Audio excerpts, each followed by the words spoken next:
Bom, tá certo, gente. Então vamos lá. Bom dia para todo mundo aí de novo, para quem chegou agora, para quem não chegou. Vamos ver o meu Google Chrome travando aqui um pouquinho, antes da gente conseguir entrar. Já não tem problema com isso. Meu computador ele é completamente lerdo, cara. É uma coisa inacreditável. Eu não consigo nem entender como que pode ser tão lerdo. Olha só, travadão. Vamos esperar um pouquinho. Pra ver se vai.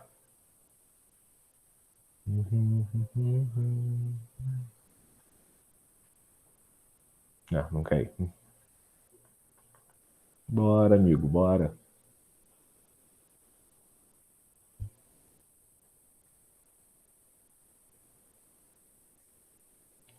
Só aguenta aí que eu vou ter que fechar o Chrome e abrir de novo. Oh, meu Deus do céu. Quem merece. Fecha, né?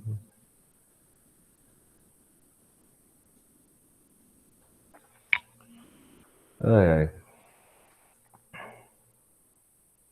Deixa eu tirar daqui do mudo, porque ainda tá gravando. Olha só que loucura, cara. Ele continuou Continua gravando. gravando. Mesmo que Que eu eu saia saia como como host. host. É.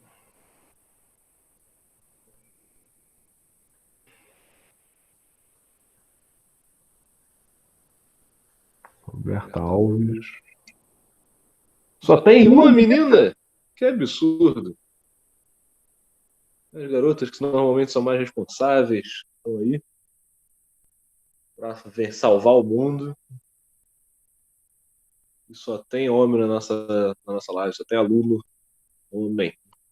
Cadê as garotas dessa turma? Ai, ai.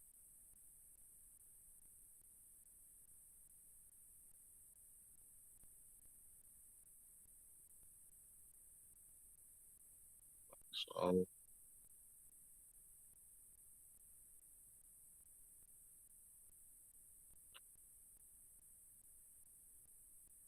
tentar de novo. Vou as páginas aqui para a gente começar de novo. Meu Deus, cara, não é possível. Não é, deixa eu dar aula.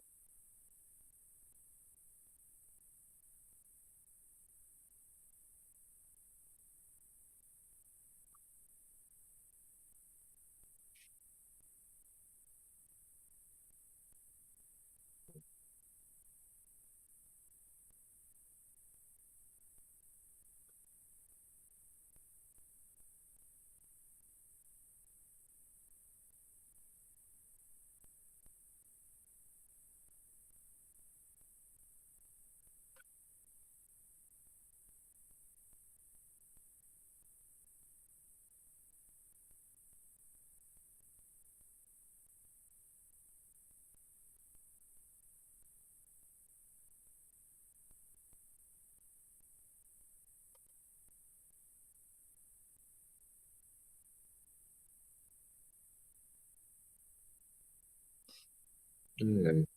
Pessoal, fiquem comigo aí, tá? É só esse treco aqui que não quer funcionar. Ele vai funcionar. Vem comigo aí.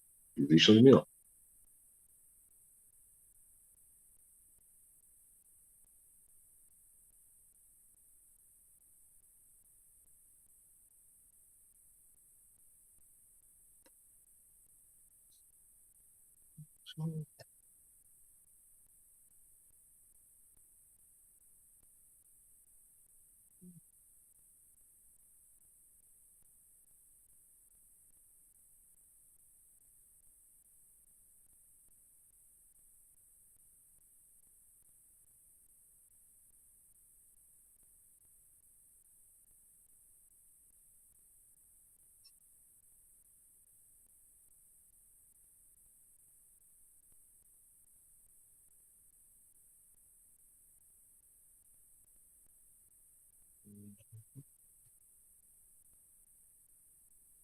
Voltei para vocês.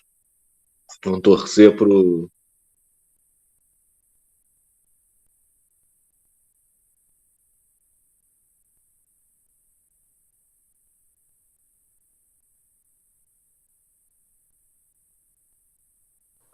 Tá chegando mais gente, então tudo bem.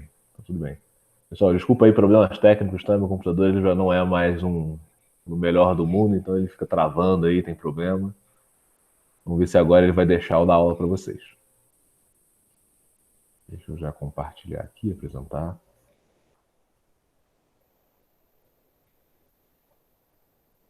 Inteira. Pá.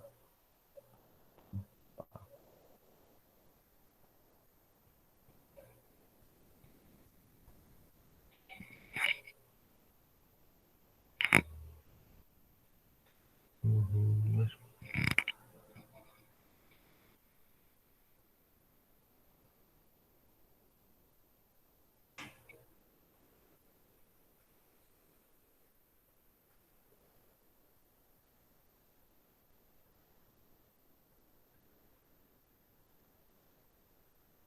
Olá, pessoal, sem perder mais tempo, vamos começar então, para não ter problemas. Deixa eu tentar colocar de novo isso aqui para gravar, porque eu preciso, e aí a gente já começa.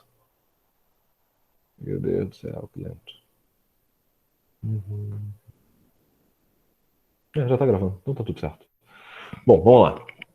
Missão artística francesa, né? A gente está falando, começamos a falar semana passada e a gente vai seguir hoje com a matéria sobre o primeiro reinado, né? Sobre o Brasil imperial ali. E, na verdade, sobre a independência do Brasil, né? A independência do Brasil está ligada ali à questão do primeiro reinado, tá? A gente chegou a falar semana passada da administração do Marquês de Pombal, chegamos a falar aí sobre toda a evolução estrutural que o Brasil teve quando ele deixou de ser colônia e passou a ser Reino Unido a Portugal e Algarve, perdão, devido à vinda da família real portuguesa para os portos brasileiros, né, para o Rio de Janeiro em específico. Eles passam primeiro na Bahia, depois vêm para o Rio, como método ali estratégico para evitar a tomada ou a subjugação de Portugal por Napoleão Bonaparte, tá? Bom, em 1815, depois da prisão de Napoleão Bonaparte, Joaquim Le Breton, renomado professor francês, por meio de um geógrafo alemão, do geógrafo alemão Alexander von Humboldt, conheceu o Marquês de Maria Alva, diplomata português. Maria Alva influenciou na organização a organizar uma missão artística. Alguém tentou entrar.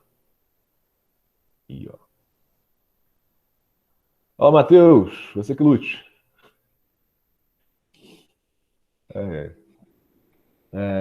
Cadê? Organizaram uma missão artística para partir para o Brasil. No projeto estava, entre outras realizações, a fundação da Imperial Academia de Belas Artes do Brasil, tá? Isso daqui é muito importante, tá, gente, para a construção de uma imagem nacional. Quando a gente fala sobre um território nacional, quando a gente fala sobre um país, uma nação, algumas coisas são essenciais, algumas coisas tem que ter para que a nação ela se configure como tal, tá? Quais são essas coisas? Muitas delas são culturais, né? Claro que a gente poderia falar de um sistema político organizado, de um sistema político unificado, em que todo ali aquele território tivesse sobre mais ou menos sob o comando de uma mesma organização política. Isso realmente é importante. Mas a gente vê vários exemplos aí de povos no mundo que, por mais que tenham sistemas políticos diferentes ou ideias políticas que sejam até conflituosas entre si, podem se dizer que se configuram de alguma maneira ali como uma cultura só, como um povo, né? Então, existem algumas coisas que são necessárias para criar um sentimento nacional. Que coisas são essas? É pegar dentro desse território de unidade política e você tentar construir ali uma identidade cultural. Isso através de vários instrumentos, através da língua, através da arte, através da música. Tudo isso é incentivado, deve ser incentivado, não é? Para criar ali um imaginário nacional que abarque todas as pessoas daquele sistema político, daquele pedaço de terra ali, como uma nação só. Quando isso não é feito de maneira efetiva, você vai ter problemas ali de conflitos culturais entre os povos dentro do mesmo país.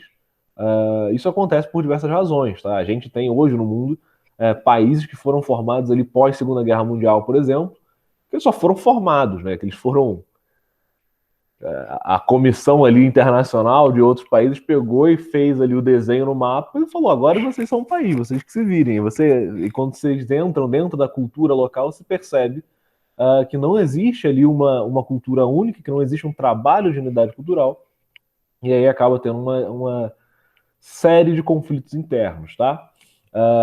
No contexto que você está tentando transformar o Brasil numa nova capital portuguesa, sendo o Brasil o que era, né, o Brasil pré-vindos da família real para cá, ele ainda era uma colônia, então ele ainda era um país muito marcado ali por traços culturalmente muito diversos, em relação a ter povos muito diversificados dentro dele mesmo, é necessário que se faça algum esforço para que a nação brasileira, né, todo o país, ele ainda não vai ser uma nação porque eles não querem que ele seja separado, mas que todo aquele pedaço ali ultramarino português se identifique de alguma maneira com a família real, tá? Para que não hajam revoltas e tudo mais, e para que haja ali um sentimento verdadeiramente ali de nacionalidade com o rei português, tá bom? Dom João VI, amante das artes, concordou com a ideia e em março de 1816 desembarcou no Brasil, a missão artística francesa. Grupo formado por professores, arquitetos, músicos, escultores e pintores, tendo Joaquim Le Breton como líder. Infelizmente, Le Breton faleceu no Rio de Janeiro em 1819, antes de concretizar seu projeto. Aí eles vão citar aqui um pintor importante aqui, um artista importante aqui do tempo. Para muitos historiadores e artistas brasileiros, Jean-Baptiste Debré é considerado o principal nome da missão artística francesa. Ele também chegou ao Rio de Janeiro em 1816 e permaneceu até 1831. Durante esse período, ele esteve próximo à corte para quem desenhou uniformes, trajes de galas, insígnias do Brasil, produziu inúmeras imagens que retratam as mais diversas realidades brasileiras. Ao regressar à França, reuniu seus trabalhos em uma obra extensa denominada Viagem Pitoresca e Histórica ao Brasil, publicada entre 1824 e 1839. O Debré, deixa eu ver até se eu acho aqui algum quadro, alguma coisa artística dele que poderia ser interessante. Jean-Baptiste Debré. Errado, tem um pênalti aqui dele. Mas enfim.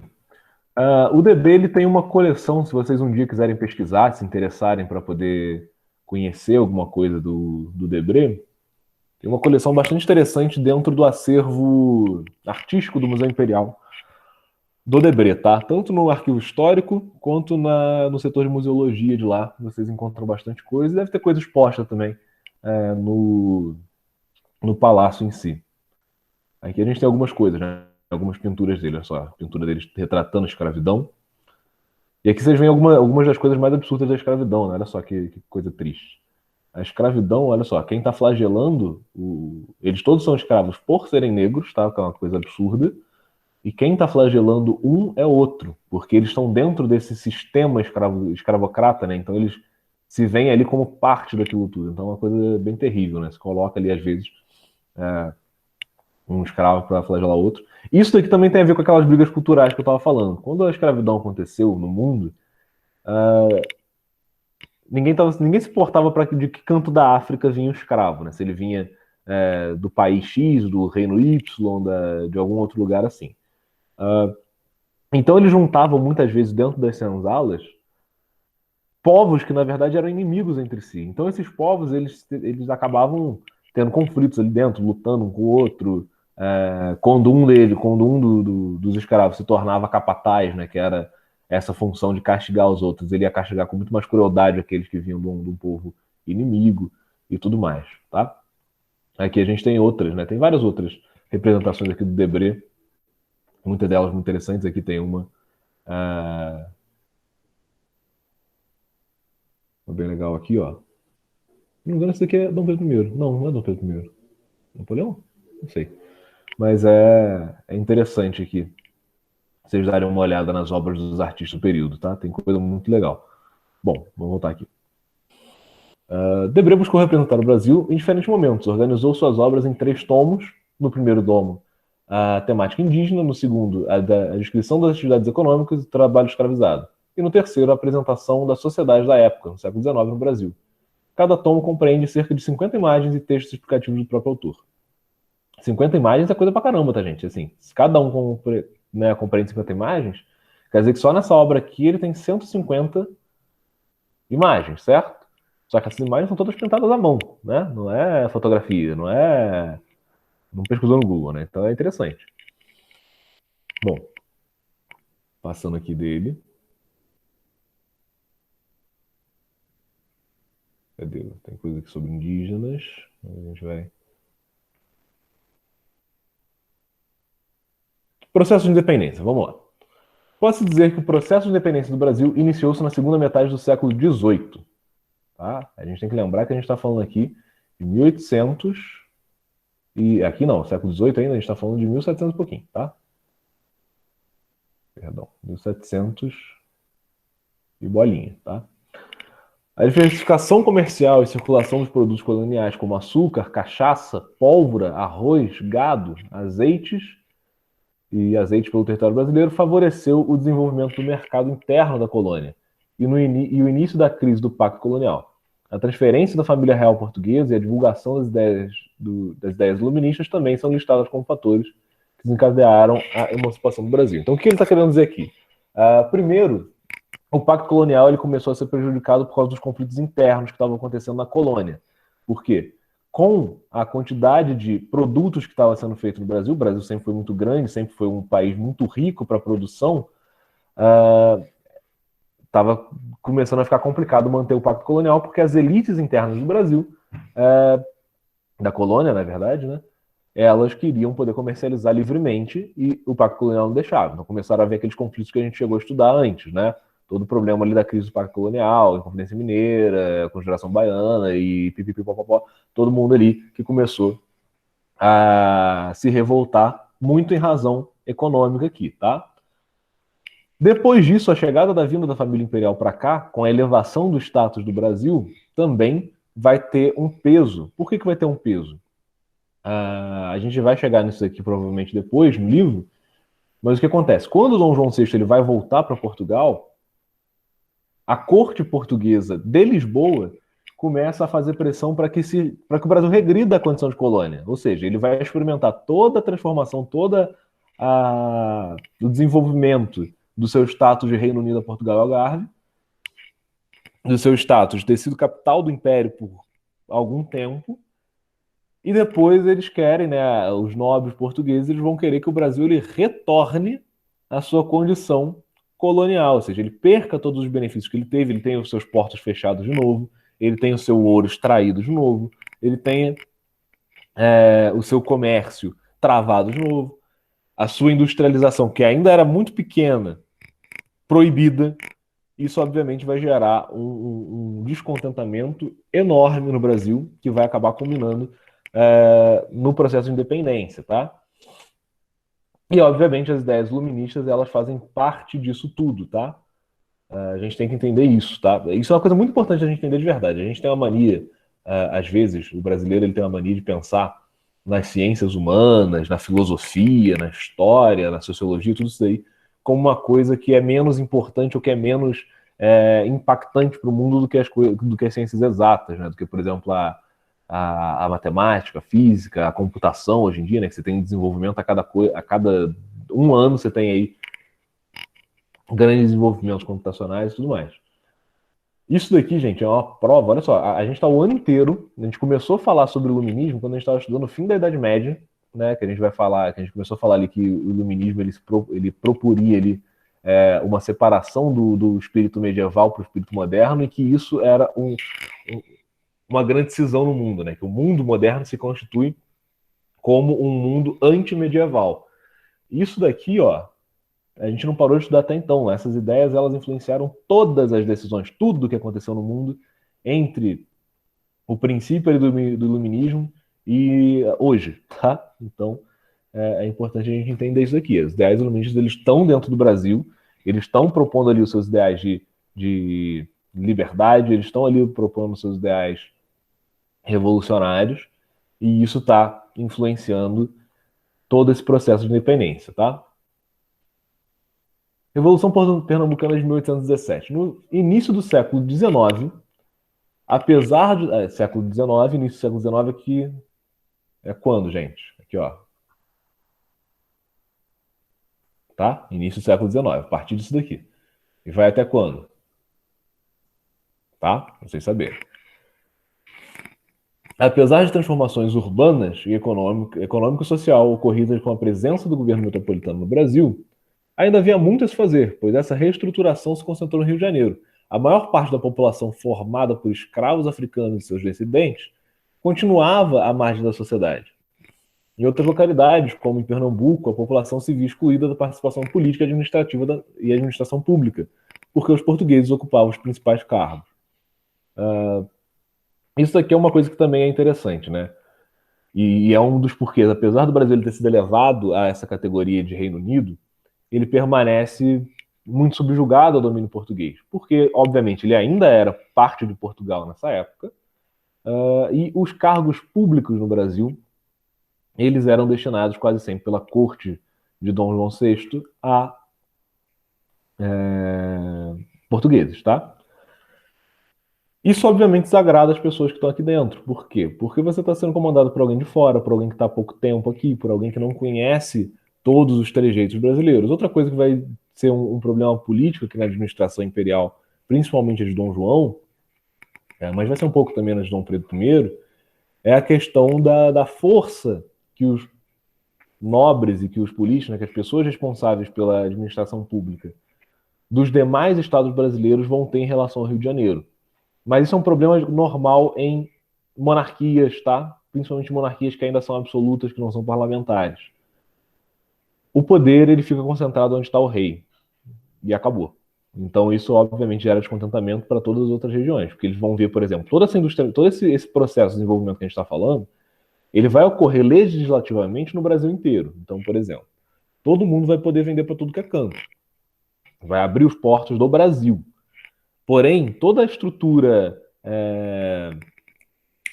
social, toda, por exemplo, a infraestrutura que vai se melhorar, as condições de saneamento que vão começar a ser melhoradas, isso tudo vai acontecer onde? Aonde está a família real. O resto do Brasil vai ter dificuldades ainda, tanto que tem até hoje, né? Até hoje o Brasil ele tem muitas regiões que não tem saneamento básico, porque estão afastadas ali, de alguma maneira do centro da visão pública, da visão política do país, tá? E vem dessa época aqui esse tipo de problema. Os pernambucanos ainda questionavam os altos impostos cobrados, valores destinados à manutenção da corte na capital fluminense. Além disso, criticavam o controle dos portugueses sobre o comércio varejista, a preferência dada para alguns militares portugueses em caso de promoção, bem como as restrições religiosas impostas pelo governo central. Que restrições são essas daqui? É o seguinte, durante todo o período ali imperial do Brasil, inclusive aqui o momento da sua união como reino unido ali de Portugal, o Brasil ele tinha uma religião oficial, tá? Ele não era um país laico como é hoje, ele tinha uma religião oficial que era a religião católica, tá? Isso aqui só vai cair com a República. O que acontecia aqui? Isso daqui gerava uma série de conflitos dentro da sociedade, porque o Brasil ter uma religião oficial católica não quer dizer que todo mundo que vivia dentro do Brasil era católico. A esmagadora maioria das pessoas eram católicas? Eram. Mas tinha muita gente que não era ainda, né? O Brasil sempre foi muito grande, então poucos por cento de população sempre foi muita gente. Então a gente tinha algumas coisas, por exemplo, pessoas que eram protestantes, né? Que eram, hoje a gente chama de evangélicos, mas que eram protestantes. E se casavam. Nessa época aqui, todos os serviços de cartório do Brasil, eles eram feitos por padres. Padres ou religiosos católicos, né? Eram feitos dentro de igrejas católicas e por sacerdotes católicos. Então pensa, alguém que era protestante, ou alguém que era de uma religião de matriz afro, não sei, qualquer coisa assim. A pessoa queria se casar, ela ia lá, fazia todo o processo, né, chamava a pessoa, convidava ela para se casar, para ela queria noivar, fazia aquilo tudo. Na hora de fazer ali os documentos da coisa, para onde é que ela tinha que ir? Para dentro da igreja católica para que um padre fizesse.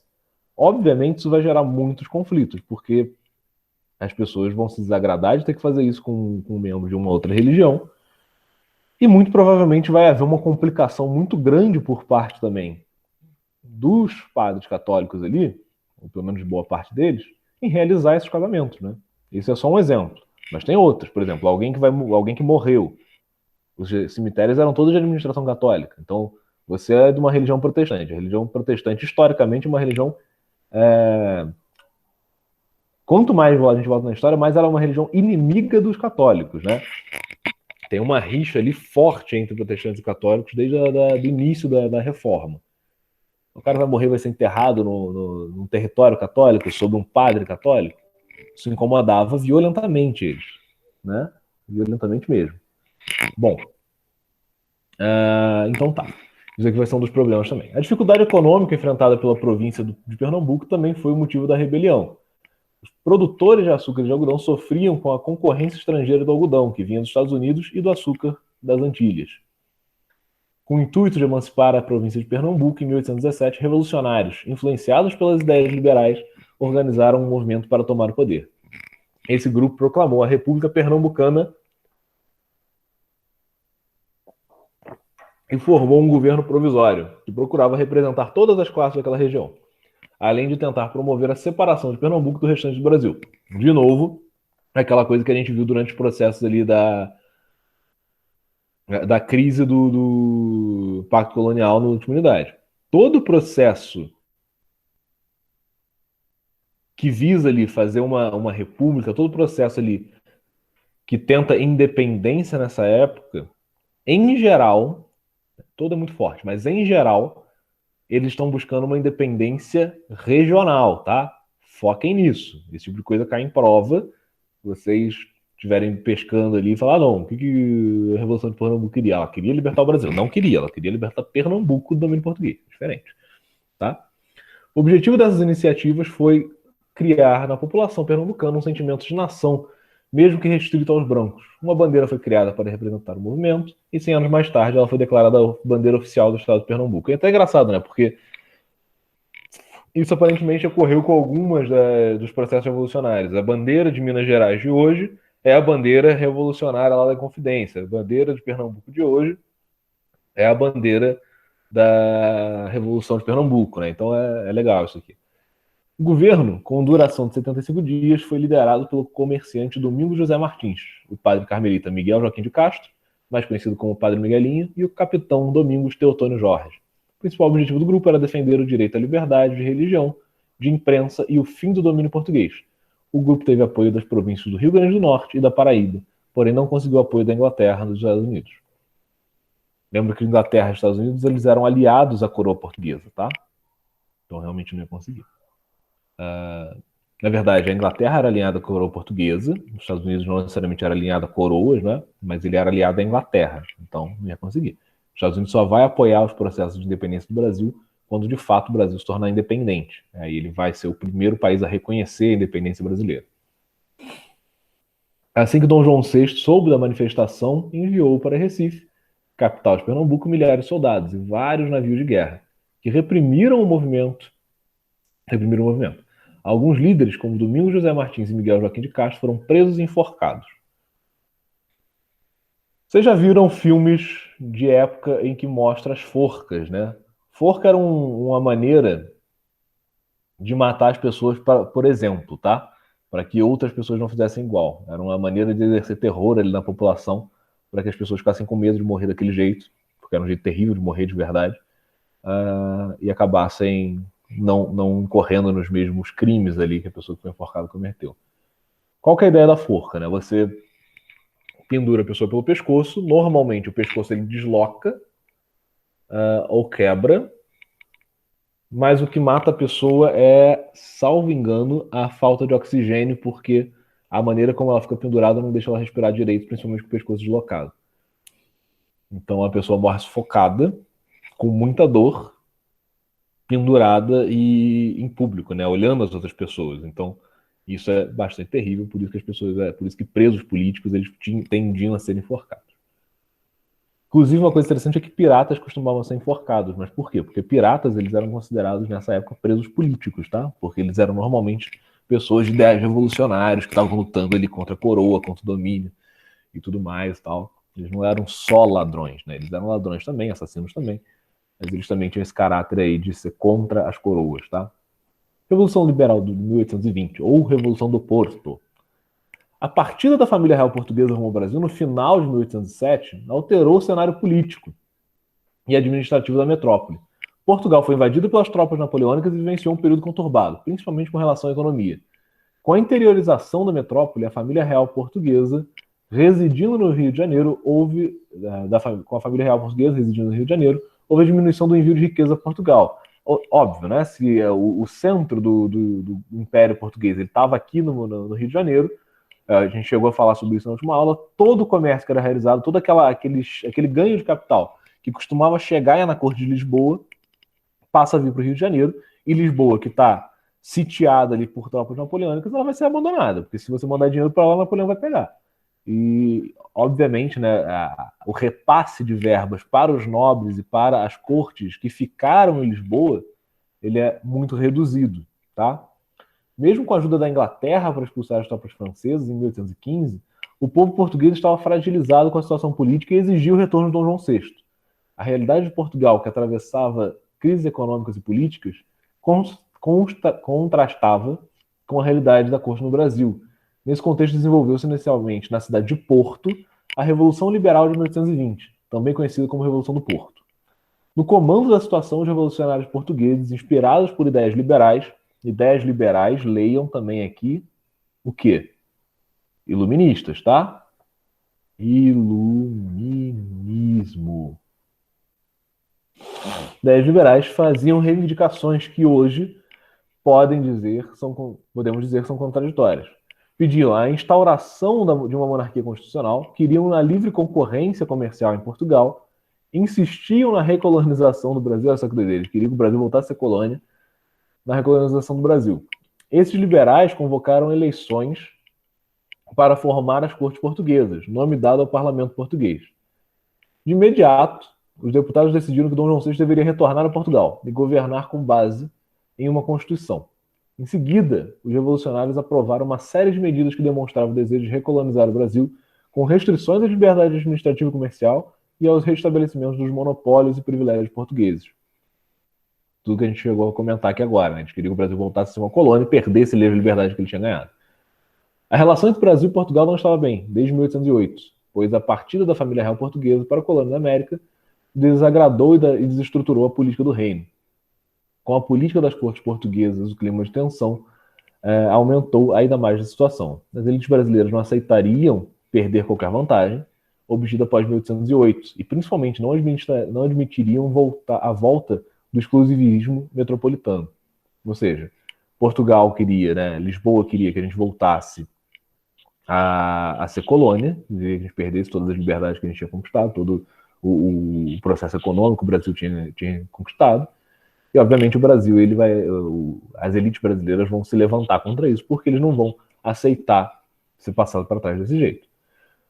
No Brasil, dois grupos políticos discutiam as decisões da corte. De um lado, o Partido Português, composto por comerciantes e militares portugueses, apoiavam a decisão dos deputados portugueses e admitiam o retorno da família real e a recolonização do Brasil. Olha só que malandro, né, gente?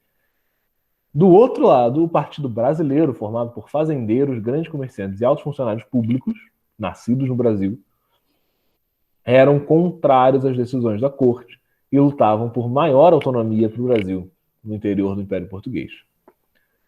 Havia ainda um terceiro partido, chamado Liberais Radicais, composto de advogados, engenheiros, professores e padres, que, por sua vez, ficaram alheios a essas discussões anteriores e defendiam logo a ruptura com Portugal e a instalação de uma república, tá? É claro que isso daqui existia, tá? Mas era pouquíssima gente, pouquíssima força política, não era ninguém ali muito relevante defendendo isso daqui, tá?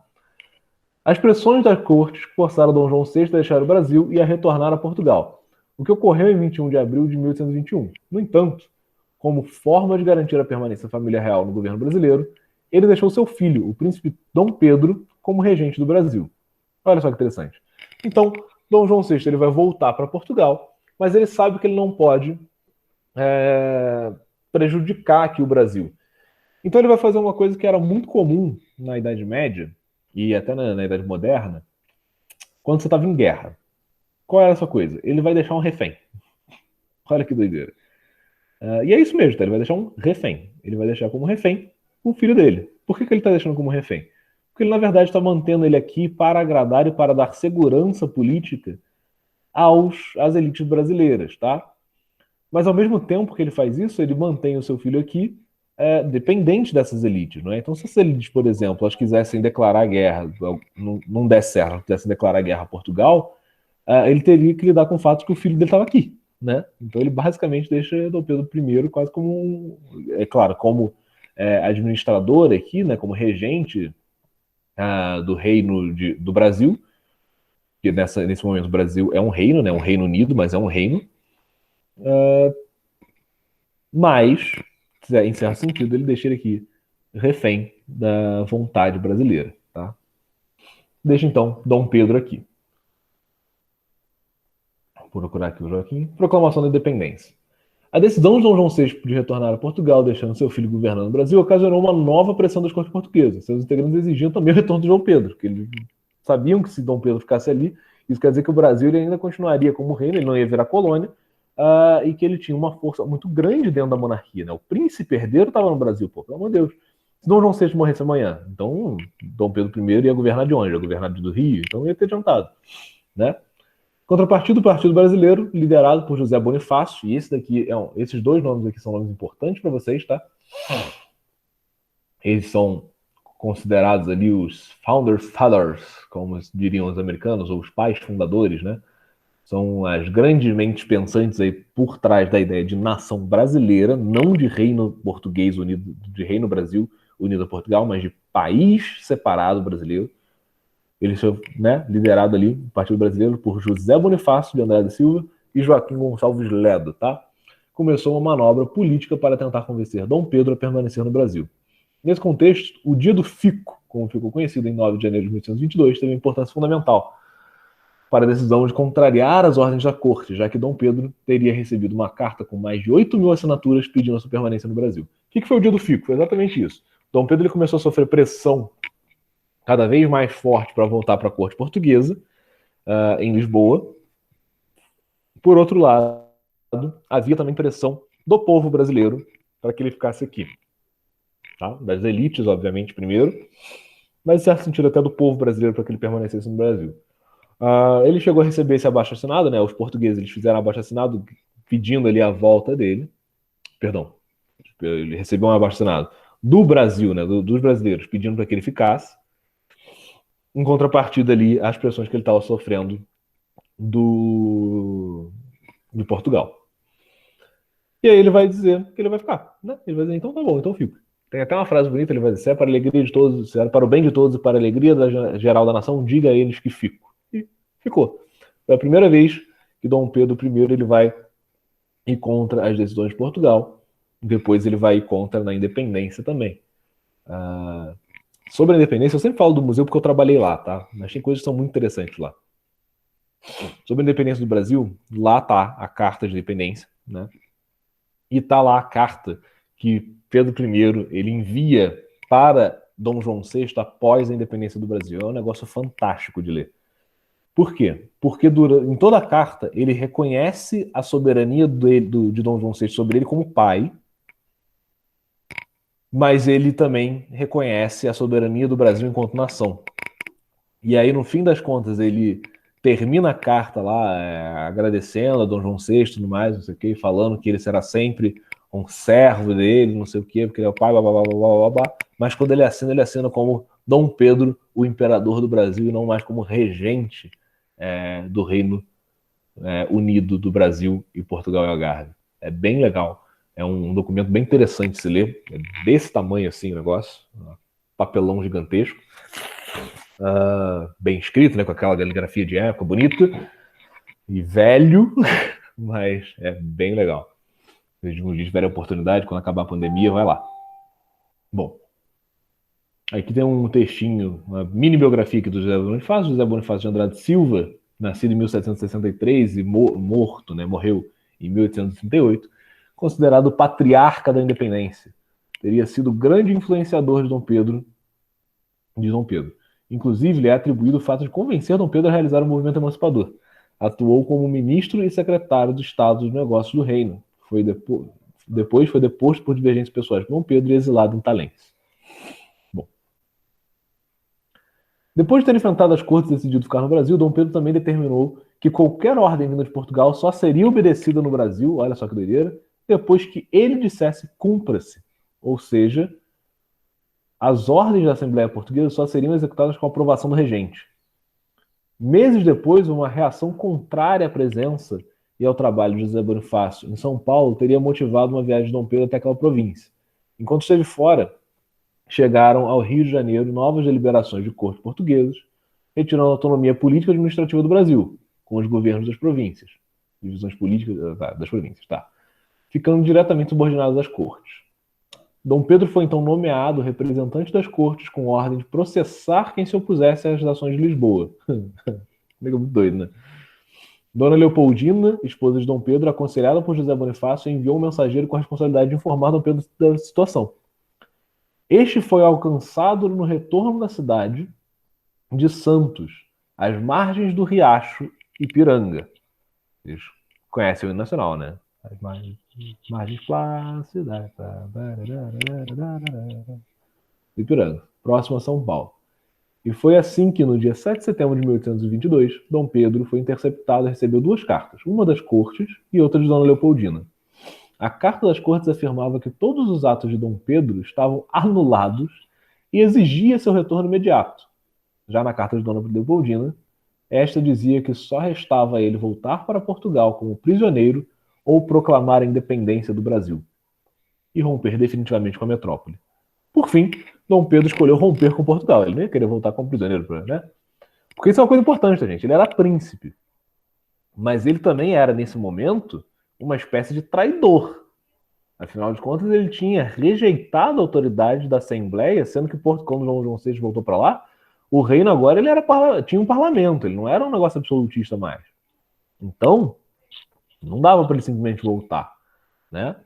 E é muito doido como é que a dinâmica política acontece. Ele fala, não, agora só vai passar coisa aqui da corte sobre a minha autorização, senão não importa o que foi decidido, não vai funcionar no Brasil. Aí o que a corte faz? Manda para ele uma carta declarando ele como responsável pelos assuntos da corte, então agora é ele quem tem que ser primeiro negando tudo que ele falou, não, vai passar assim, não sei o que, e agora também é você que está responsável por fazer esse papel aí de ligação entre a corte portuguesa e o Brasil. E, obviamente ele vai rejeitar e vai fazer a proclamação da República, né? Existem muitas lendas a respeito disso daqui. Lendas que tentam glorificar, lendas que tentam denegrir, tá? Tem a lenda aí que eu não sei de onde é que tiraram, que Dom Pedro estava com dor de barriga e, na verdade, o grito de independência foi um grito de dor de barriga. Eu não sei se foi, mas, pelo amor de Deus, né? É uma tentativa comum que existe de tentar diminuir a história do Brasil em tudo, né? Não, nada no Brasil pode ser glorioso. Até a nossa independência tem que ser feito por um cara que, na verdade, só estava se cagando, né? Absurdo. Até porque a independência ela não é um ato isolado, não foi ele gritou no Rio e aí Portugal subiu uma parede entre Portugal e o Brasil. A independência foi um negócio político, foi um negócio que foi feito, que foi mantido, né? Foi uma decisão mantida, não foi uma decisão espontânea e acabou. Então, não é para se glorificar demais, né? Igual se faz lá o Dom Pedro, isso aqui, ó, essa imagem do Dom Pedro em cima do cavalo, não sei o que, o povo todo em volta comemorando, porque o povo nem estava ali em volta, óbvio. Mas também não precisa denegrir o negócio, é um absurdo, né? Bom, por fim, Dom Pedro escolheu romper com Portugal e proclamar a independência do Brasil. De certo modo, a emancipação brasileira resultou de uma aliança política entre o príncipe Dom Pedro e a aristocracia rural local, que desejava garantir seus privilégios e evitar a participação popular. Isso ajuda a explicar os motivos pelos quais o Brasil nasceu como um país monárquico e escravista. Isso aqui realmente é uma coisa interessante, porque o Brasil ele vai ser um caso muito à parte das outras... Ah, meu Deus do céu, olha o negócio travando de novo. Das outras... Eita. Independências que vão ocorrer nesse período. Por quê? Porque diferente delas, o Brasil ele vai se tornar independente e vai continuar monárquico, né? Se vocês pararam para pensar, isso é uma loucura. O Brasil ele se torna independente de Portugal, mas ele continua como uma monarquia. Normalmente quem se tornava independente nessa época aqui virava logo uma república, porque já estava de saco cheio das monarquias europeias. E não só continua uma monarquia, como continua uma monarquia do filho do rei português. Né? Ele, no fim das contas, o Brasil ele rompe com a administração portuguesa, mas a linha sanguínea, né, o governo brasileiro, ele permanece dentro dos padrões do governo português, o que é uma loucura se a gente parar para pensar. Tá? Mas dá para entender bem como é que funciona por causa disso. Né? Dom Pedro ele vai ser muito importante para manter a unidade nacional. A imagem dele era muito forte entre o povo brasileiro. Tanto que aquela carta de 8.000 assinaturas eram 8.000 assinaturas de pessoas, não só de nobres, não só de elite, de pessoas, tá? Então, dá para entender que ele era um líder de alguma maneira ali, carismático, talvez, no sentido menos amplo, porque não havia tanta projeção assim na época para ninguém, mas ele era um cara que tinha ali o seu respeito, que tinha ali sua fidelidade dentro do Brasil, tá? Bom, aqui ele está explicando mais ou menos como é que é a obra aqui da Proclamação da Independência ou Morte, famoso grito. E encerramos essa unidade. Sim. Encerramos essa unidade, pessoal. Vamos ver qual vai ser a próxima. Primeiro reinado, olha que maravilha. O Brasil, então, ele se tornou independente em... esqueci a data, deixa eu voltar aqui. Gente, que vergonha, né? Professor de história querendo a data da independência. 22 de setembro de 1800 e quanto? Esse que é o problema. Enquanto. Enfim. O Brasil se tornou independente, vai começar ali o primeiro reinado, tá? O Brasil, ele tem 2 reinados, um império, tá bom? Importante dizer isso, porque existe de vez em quando um erro crasso ali, 7 de setembro, confundi tudo, 7 de setembro de 1822, não 22 de setembro de nada, tá? 7 de setembro de 1822 vem a independência do Brasil. O Brasil ele tem um império, tá? Ele vai se tornar um império brasileiro. Vou colocar aqui bonitinho, Império do Brasil. Ou Brasil Império, pode ser também. Brasil Império mais conhecido, vou colocar Brasil Império. Ele vai ter o Brasil, chamado Brasil Império, tá? Vai ser esse o governo do Brasil independente de Portugal. O Brasil Império é dividido em 3 momentos, tá? Primeiro reinado, que é o reinado de Dom Pedro I. Período regencial, que é o que acontece entre o reinado de Dom Pedro I e o reinado de Dom Pedro II. E depois, segundo reinado. Tá? Isso aqui é importante. Por quê? Para que não se cometam erros em provas, em testes, em trabalhos ou qualquer coisa assim, de falar, por exemplo, primeiro império e segundo império. O Brasil não teve 2 impérios. O Brasil teve um império com 2 reinados e um período regencial. Tá? Quase teve um terceiro reinado, que seria o reinado ali da princesa Isabel. Mas não teve, porque a República veio antes, tá? Mas ele teve, então, isso aqui. Primeiro reinado, período regencial, segundo reinado. Bom. Lutas pela independência. Vou analisar o processo de independência do Brasil. É comum interpretarmos os fatos ocorridos nas regiões de São Paulo, Minas Gerais, Pernambuco e Rio de Janeiro como se fosse uma realidade em todo o território brasileiro. Contudo, a historiografia atual, como pesquisador Isvan Jaxó, não sei o nome dele, que organizou a obra Independência, História e Historiografia, apresenta a afirmação de que o grito de independência ou morte não teve repercussão igual no restante do país. Não havia sequer um consenso sobre a necessidade de emancipação do Brasil em relação a Portugal. Tá? De novo, essas situações políticas elas estavam muito centradas onde a corte estava. Né? Estavam muito centradas no Rio de Janeiro. São Paulo era um lugar em que se ia um bocado, mas assim, não era uma coisa que estava presente no Brasil inteiro. Não só aqui a questão da independência de Portugal. Quando vai ser proclamada a República, por exemplo, primeiros anos da República vão ser marcados por diversos levantes ali contra-republicanos, porque o pessoal não queria se separar do Império, né? Só que separaram e eles não foram avisados. Aqui, mais ou menos a mesma coisa. Tá? A distância entre as províncias dificultava a comunicação de diferentes regiões brasileiras com a capital, Rio de Janeiro. Por isso, províncias como Piauí, Maranhão e Pará continuaram atendendo às determinações da administração portuguesa.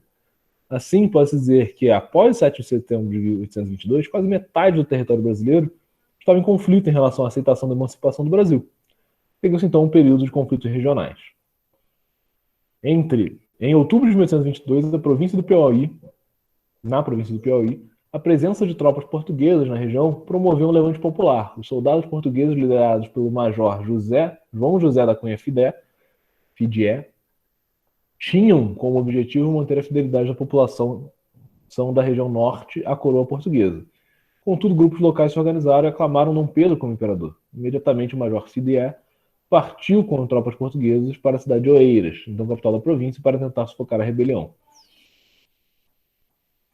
No Ceará, a população foi liderada por José Pereira Figueiras, sertanejo cearense, que comandou o povo da província do Ceará em defesa da emancipação do Brasil. Eles tomaram a cidade de Fortaleza e destituíram o governo português, se declararam fiéis ao imperador Dom Pedro I. É claro, a gente vai ter uma série de conflitos assim que vão acontecer e vão acabar na adesão à coroa brasileira e não à coroa portuguesa, tá? Vamos passar isso aqui porque eu vou falar um monte de coisinhas. O ano de 1822 terminou festivo. Espera aí que alguém está tentando entrar.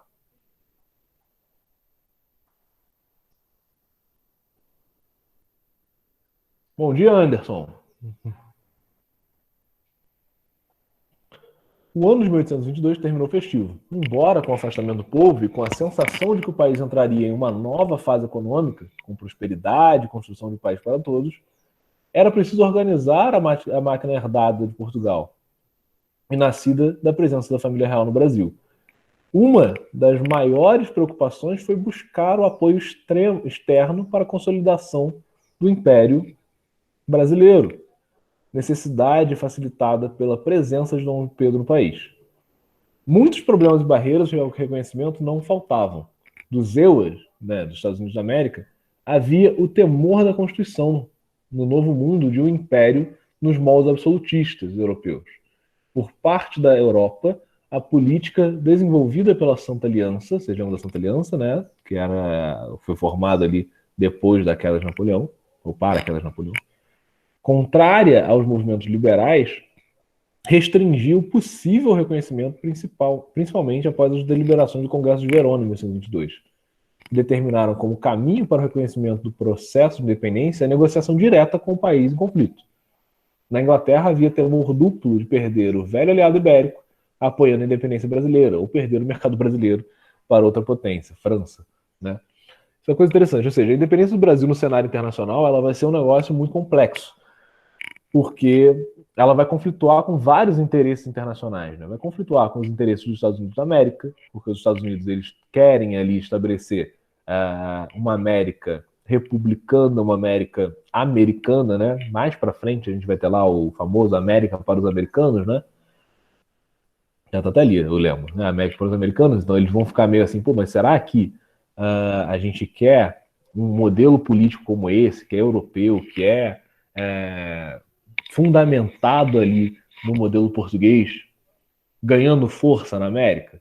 Será que a gente quer um império se formando na América do Sul?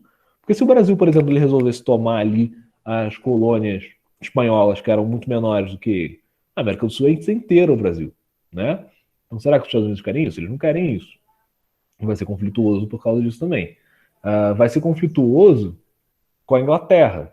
Bota a Inglaterra, na verdade, numa situação interessante de sinuca, Porque, mas e agora?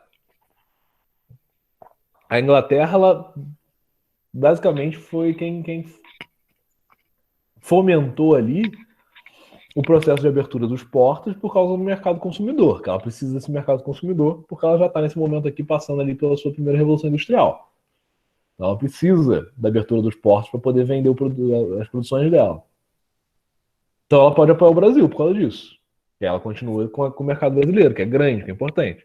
Por outro lado, Portugal é um aliado importante para a Inglaterra. Portugal é a principal, tem que ser um aliado, porque Portugal está na ponta da Europa para o Novo Mundo. Portugal virar um inimigo, como é que ela faz? Né? Como é que ela vai mandar navio da ilha da Inglaterra para a América sem passar por Portugal? Não vai.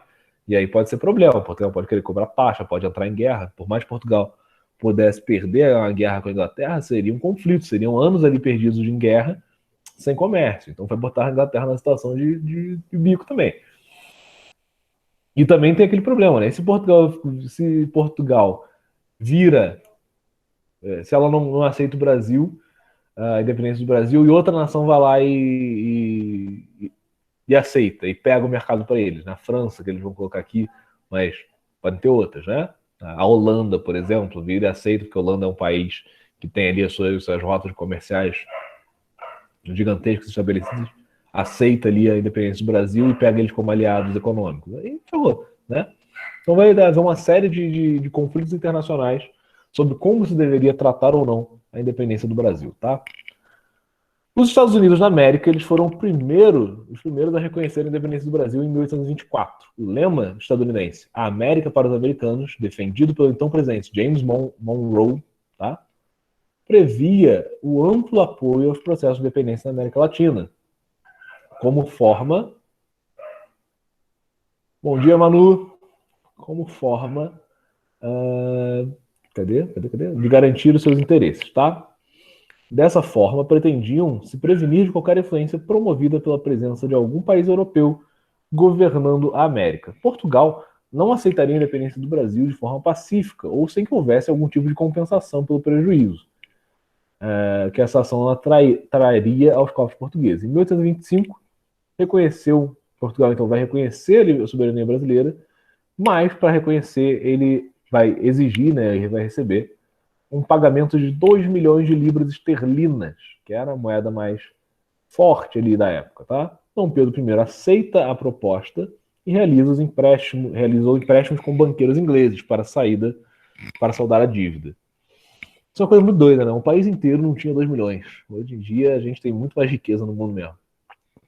A Inglaterra tinha interesses bem específicos no reconhecimento da emancipação do Brasil. Primeiro, Portugal tinha uma dívida de 2 milhões de libras com a Inglaterra. Coincidentemente, o mesmo valor cobrado para reconhecer a emancipação. Malandrona. Em segundo lugar, a Inglaterra exigiu a renovação do Tratado do Comércio e Navegação por mais 15 anos. Somente em 1827, após o compromisso do governo brasileiro de aceitar as condições inglesas, a Inglaterra reconhece a emancipação. Qual que era o negócio do Tratado do Comércio? Aquela coisa de que eles tinham... os portos não estavam fechados, né, mas os comerciantes ingleses tinham privilégios, tá?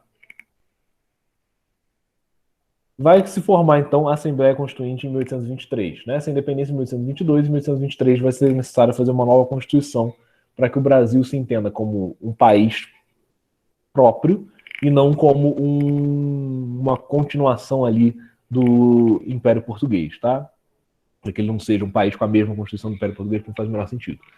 Em 1823, como vimos anteriormente, ainda ocorriam lutas internas para a aceitação da independência. Nenhuma nação tinha reconhecido o país ainda, né? O primeiro vai ser os Estados Unidos em 1824. Mesmo assim, Dom Pedro acreditava ter autonomia para dirigi-lo. Logo após a independência, ele convoca eleições para formar uma Assembleia Constituinte. Como, em geral, são as Assembleias Constituintes, ela vai ser formada por advogados, professores e funcionários públicos, tá? Pessoas que têm ali algum conhecimento de legislação ou de outras áreas que sejam importantes para o conhecimento de legislação, tá? Como história, sociologia, filosofia, teologia, né? Tudo isso daí vai influenciar como é que eu posso dizer? Na construção de uma Constituição, na escrita de uma Constituição, todas essas áreas influenciam. Reunindo deputados de todas as regiões do país, os debates foram longos e intensos. Havia claramente 3 correntes políticas bem definidas: os absolutistas, os liberais e os bonifácios. Olha que legal. Os integrantes do primeiro grupo defendiam o poder absoluto de Dom Pedro. Eles queriam que o Brasil se tornasse independente de Portugal, mas se tornasse uma monarquia absoluta de Dom Pedro aqui. Os liberais estavam divididos entre os moderadores, entre os moderados, perdão, que queriam atenuar o poder do governo do imperador, sem alterar as classes sociais e os privilégios que a elite havia conquistado ao longo dos anos, e os exaltados, os que exigiam mudanças muito mais profundas, como a emancipação dos escravizados. Calma aí, que eu perdi. A emancipação dos escravizados, tá? E termina ali. E os Bonifácios, embora tendo pouca representatividade política, defendiam a monarquia constitucional e a diminuição do poder do imperador. Por isso, perderam força durante os debates. Inclusive, José Bonifácio perdeu o próprio cargo. O governo de Dom Pedro se mostrou centralizador, como consta na Constituição outorgada em 1824. O governo de Dom Pedro, embora teoricamente haja ali algum poder externo, ele não é absoluto, ainda assim é muito centralizador, tá? Dom Pedro I ele governa com mão de ferro ali, né? Com mão de quem tem, realmente quer deter o poder, todo centralizado dentro dele ali, tá? As discussões duraram 6 meses, no entanto, o resultado não foi o que Dom Pedro esperava, pois o projeto apresentado tinha como objetivo limitar os seus poderes e garantir a manutenção da Assembleia. No dia 12 de novembro de 1823, Dom Pedro ordenou que a Assembleia fosse dissolvida e enviou tropas para fechar o prédio. Apesar das pressões externas, os deputados se trancaram na Assembleia e permaneceram discutindo o projeto na madrugada inteira. Somente na manhã do dia seguinte, as tropas conseguiram derrubar as portas e dissolver a Assembleia. O episódio histórico ficou conhecido como Noite da Agonia. Tá? O fechamento da Assembleia causou descontentamento em todo o país, mas Dom Pedro permaneceu indiferente e continuou com seu projeto de manter o governo sob seu controle e de sua família. Em fevereiro de 1824, nomeou um Conselho de Estado, composto de 10 pessoas de sua inteira confiança, que se encarregaram de escrever a primeira Constituição do Brasil no prazo de 40 dias. Tentando conciliar os interesses da elite agrária brasileira e o autoritarismo do imperador, a primeira Constituição do Brasil foi outorgada por Dom Pedro I em 25 de março de 1824. Basicamente, podemos entender a estrutura do governo da seguinte maneira. O que ele vai fazer vai ser o seguinte: ele vai criar uma Constituição com 4 poderes ao invés de 3, tá? Em geral, no Estado liberal, a gente tem 3 poderes constitucionais, né? Quais são eles? O poder executivo, tá até anotado ali embaixo, mas eu vou escrever aqui em cima de novo. Executivo, o poder legislativo,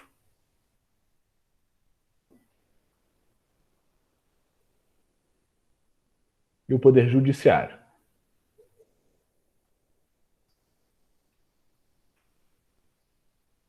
Ok? Isso aqui basicamente é o poder instituído ali na Constituição Liberal. Como funcionam esses poderes? Em teoria, o poder executivo, e é engraçado, né? A gente costuma...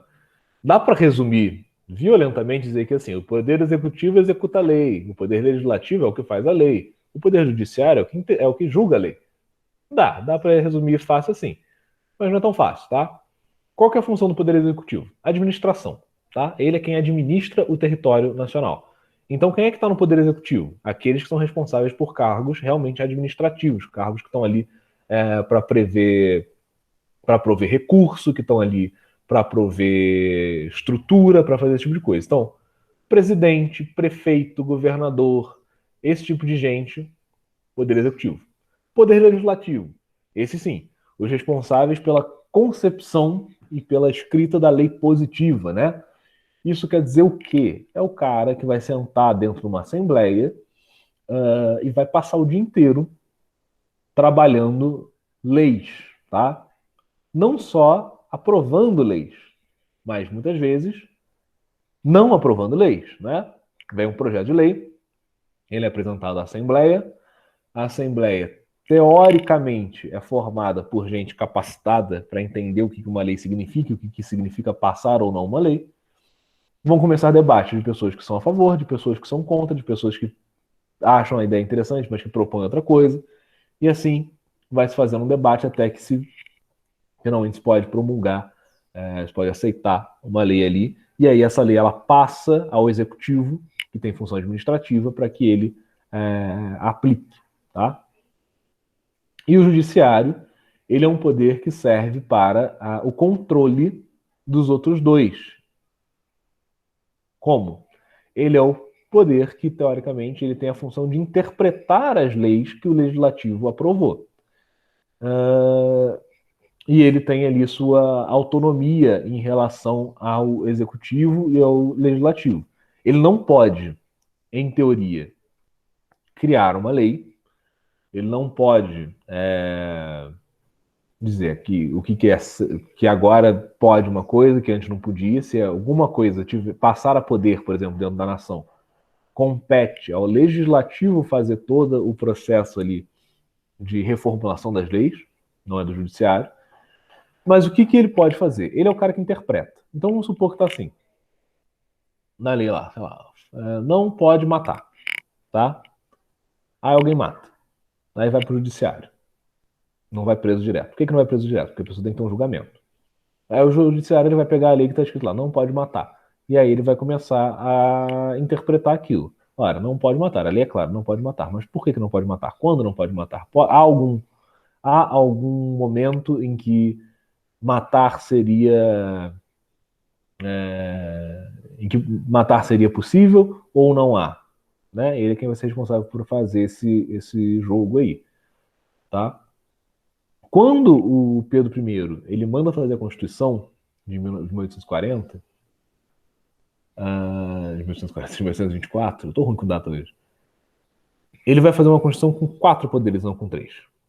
Além desses 3 poderes aqui, vai ter o chamado poder moderador, tá? O que é o poder moderador? É um quarto poder reservado ao imperador que tinha a função, em teoria, de equilibrar esses 3 poderes aqui: o legislativo, o executivo e o judiciário. Por que equilibrar? Porque essa ordemzinha aqui, embora ela seja bonita e tem que ser defendida, né? A separação de poderes ela é um avanço interessante. Tem críticos a ela, mas é um avanço interessante. Ela tem problemas. O principal desses problemas é que esses poderes, eles o tempo todo correm o risco de interferir um no outro. Como assim? Por exemplo, vamos supor que o legislativo ele aprovou uma lei. Não pode matar. Aprovou essa lei. Aí alguém matou e foi a julgamento. E aí o judiciário pega a lei e faz o seguinte: segundo a lei, não pode matar. Não sei o que, não sei o que, não sei o que lá. Mas nós aqui dessa bancada reconhecemos que você matou, mas você matou porque você estava muito irritado, e como você estava muito irritado, você não respondia pelos seus atos, então nós consideramos inocente. O que o judiciário ele fez? Ele usou um argumento qualquer lá para permitir que matem. E aí ele vai abrir uma coisa que chama precedente jurídico. Todo juiz que for pegar um caso de assassinato depois disso, ele pode chegar e falar: não, o juiz de tal lugar, de tal comarca, de tal não sei o quê, considera que nesses casos matar não é problema e eu concordo com ele, então inocente. Entenderam? Um poder ele entrou dentro do outro. O legislativo disse que não podia matar, mas por causa da prática judiciária, o judiciário disse que pode, né? Ou então outras coisas, né? O executivo ele pega e ele passa uma lei sem mandar para o legislativo, ele passa a executar uma lei sem mandar para o legislativo. Esse tipo de coisa pode acontecer e é um risco constante nas democracias modernas, tá? Então, era um problema. E aí a Constituição ela vai resolver isso com outro problema, que é o chamado poder moderador. O poder moderador ele basicamente dava ao imperador o poder de poder dissolver os outros poderes todos, né? A hora que ele quisesse. Também conhecido como absolutismo constitucional, era exercido exclusivamente pelo imperador. Ele podia dissolver a Câmara dos Deputados, convocar forças armadas, nomear ministros, presidentes de província, autoridades da Igreja Católica, senadores e juízes. Enfim, tinha o direito de intervir em todos os outros poderes. Isso aqui basicamente significava o seguinte: bom, vocês vão ter ali no legislativo, por exemplo, uma assembleia para debater as leis. Só que quem escolhe os debatedores? Eu. Então, eu vou escolher debatedores que sejam a favor das minhas ideias, né? É basicamente isso que ele está falando. Vocês têm ali os seus juízes. Mas quem escolhe os juízes? Eu. Então, eu vou escolher juízes que estão a favor das minhas ideias. E não só dentro dos poderes públicos, né? Não só dos poderes civis, dentro dos poderes religiosos. Isso daqui vai criar uma espécie de intervenção do Estado dentro da igreja, né? Lembra que a religião oficial era a Igreja Católica. A partir de Dom Pedro I, os bispos católicos, isso foi herdado de Portugal, na verdade. Portugal já era assim.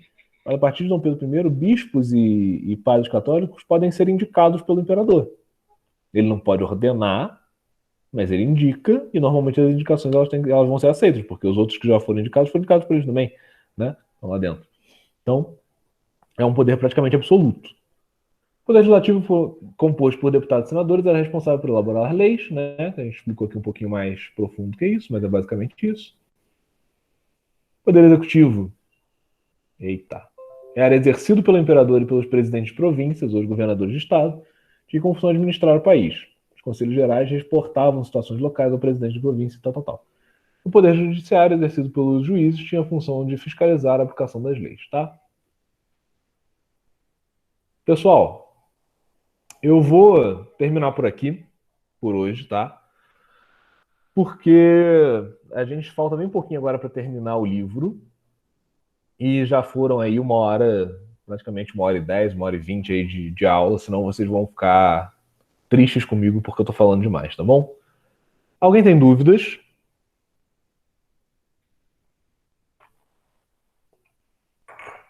Alguém tem dúvidas? Não? Então, vocês estão liberados. Um bom final de semana, tá? Essa aula foi gravada, ela vai para o YouTube hoje à tarde, tá? Assim que ela for, eu envio para vocês e tudo vai dar certo, tá bom? Um abraço para todo mundo. Tchau, tchau. E até semana que vem.